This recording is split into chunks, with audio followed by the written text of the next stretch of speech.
in the party, and all of a sudden, everything's going down. It's like 10 o'clock, 11, and then the cops, 10, I guess, the curfew cops came, like 77 Division, deep, and just like closed the whole little, all outside on Normandy and 52nd.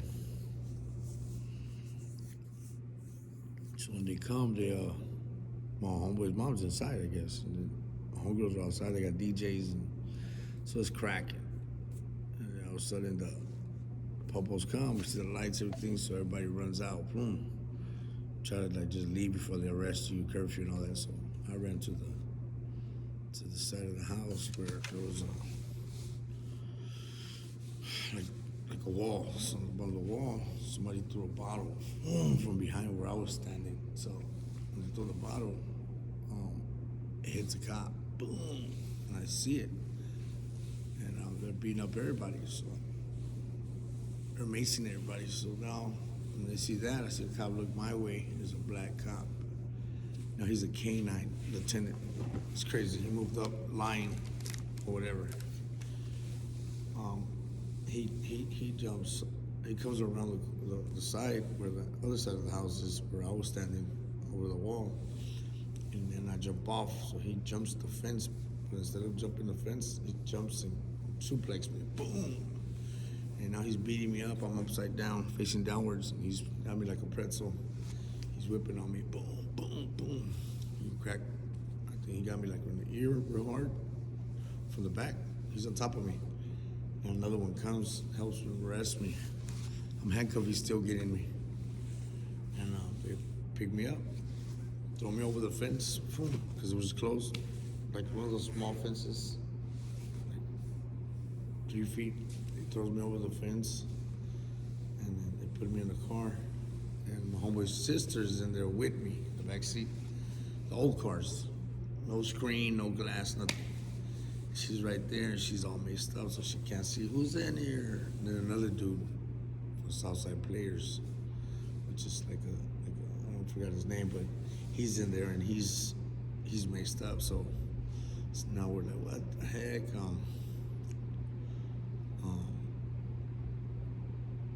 So we're just chilling right there. Not chilling, but they're taking us to the station. And the cameras, the VHSs, they have one. They broke it. Boom, took the tape out. So that was called brutality, but we didn't have nothing on camera anymore because they just took it. So now we're on our way. Now they grabbed my homeboy's mom. So we're all in the car now. It's 3, and they took the mom in another car. We'll get there to the station. It's a bunch of people, like the movies, they have a lot of people from the same party. Just like loud in the lobby and stuff and all that, where they take you in the holding cells, and they're like, yeah, we're getting charged. I didn't even care. I didn't even know anything about it. We're getting charged with. I didn't know. Next day, that same night, they called my mom and picked me up. They gave her a little card again, like when my dad, and the card said,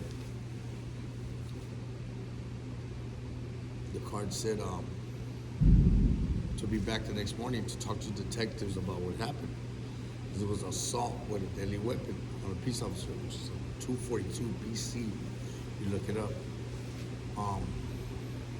Penal code. And I'm like, all right. Now I don't even know. So I let time go by. When 4 months went by, I didn't know I was supposed to go back. So now I'm wanted with a warrant, right? My arrest as a juvenile. And here I go, hitting the streets again. And boom.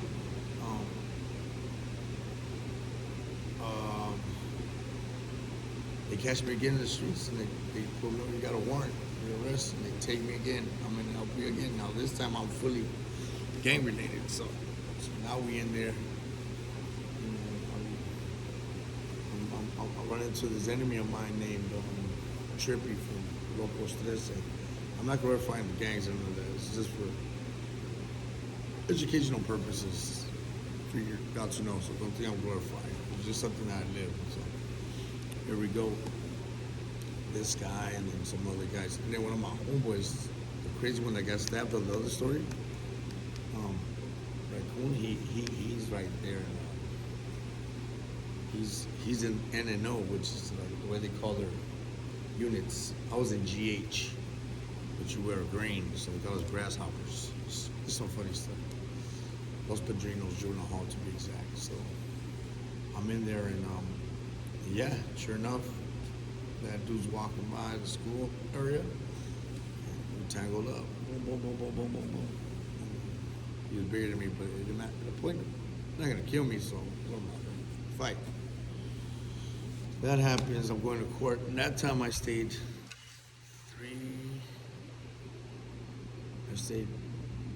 4 months because my court days were long.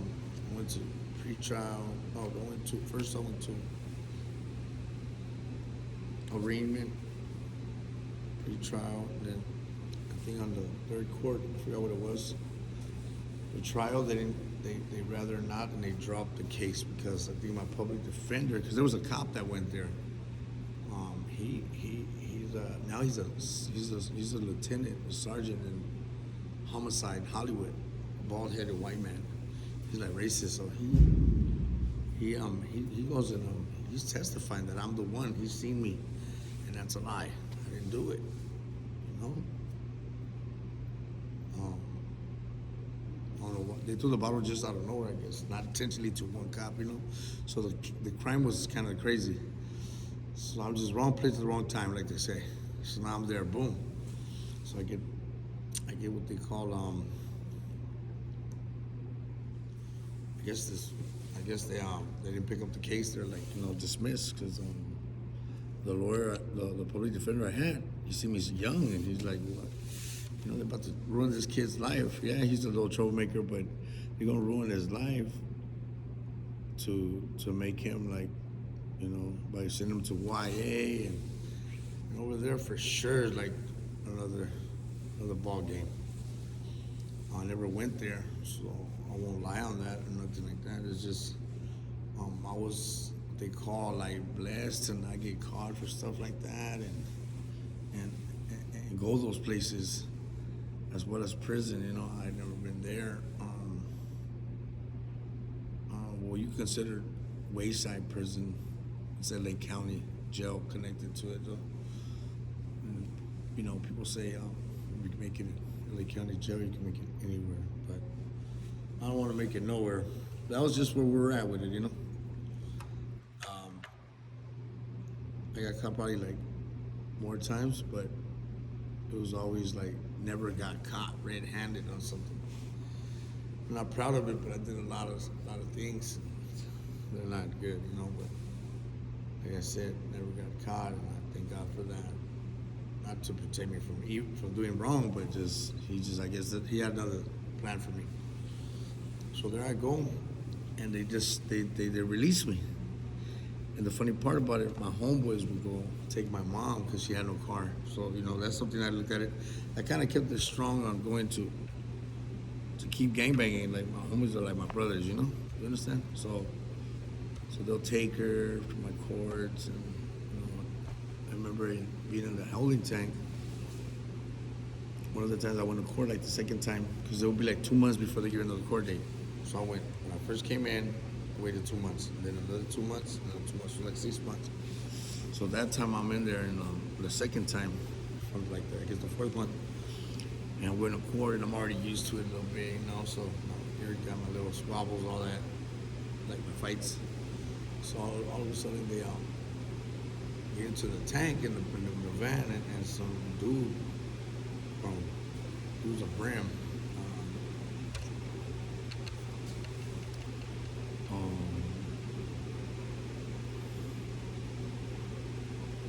He was a Brim, Harbor Park Brims, and he comes off his you know, he starts putting stuff under the bed. I mean, under the door of the tank that we're in, within Compton Court building, the juveniles. And he started putting like a wet towel on the floor or a shirt. And from there, he's putting out a lighter and a fucking. I'm sorry about that. In a joint, you know, of marijuana, and then he starts sparking it up. And I remember like, whoa, we're doing illegal stuff. like 6 of us. So you know, hit it. Yeah, go ahead. You know, experimenting, thinking I'm hard. I take it. Boom. It was the worst thing I ever did. I regret it. Because then they called my name. They didn't know, they didn't catch us. But they called my name and I go in, boom, and I'm like, oh my God. And remember it was like a go in, then they talk a little bit, and then they let me go. So now I'm hungry. We get back to our unit and everything, and I used to be able to. I had this thing called Messenger. To people that know, I've been in the hall. So I was a messenger, and you have a little more privileges. You know, you have more brown phone, meaning the phone that's in their office, not collect call. And, when my mom would come visit me, there was like she would bring $40 in their bra or something, and then I'll give it to the staff. He knew not to search me there, like in my sock, and then he'd just be like, or if he did, he'll grab the money, he'll buy me shakies and bring it back like at 9 in the nighttime. Everybody's in their rooms of Junior Hall, and we'll be like 4 dudes in the messenger area with glass all around us. So we're the ones that clean everything, and boom, like he'll be like, "Who do you want to eat with you?" Somebody from down the way, down the hall. Like, yeah, what's his name? Or what's his name? All right. So he'll go get him. Boom. And he'll go lie so that the other ones wouldn't know. He'll knock. Step up. We're going to the hole. He'll be all scared and stuff. And then when they pull up coming from the hallway up like that, he'll see me like I'm in here, like in the glass. I'm like, what's up? With all the boxes of pizza and all that. It was cool, you know, whatever. Make the best of it. So yeah, that was one of the things that I remember when I was locked up for that. Assault on a police officer, and then I knew it was assault on a police officer. I was like, what? That's kind of ugly, right there, you know. 5 years was my maximum, so I figured it would be a YA or something. So then they gave me they dismissed it that day. My homeboys were there waiting outside, and they said dismiss. So they waited for me, and they gave me. My mom brought clothes. They could bring your clothes, and they'll let you go from there. If not, you have to go back over there and put the one that they got you with. So I was like, boom, I got my clothes, they get all my stuff, and they let me out that day. And here I go, first thing I do, head back to the neighborhood and go kick it again. 14, 15 or something like that. No, ass. And they kept going, it was a routine. Back to juvie, you know, till I got, you know, another story I'll tell you about the LA County Jail. Yeah, pretty much that was something I experienced at that time. And around that time, one of my homeboys started to like pass me like, let's say some marijuana with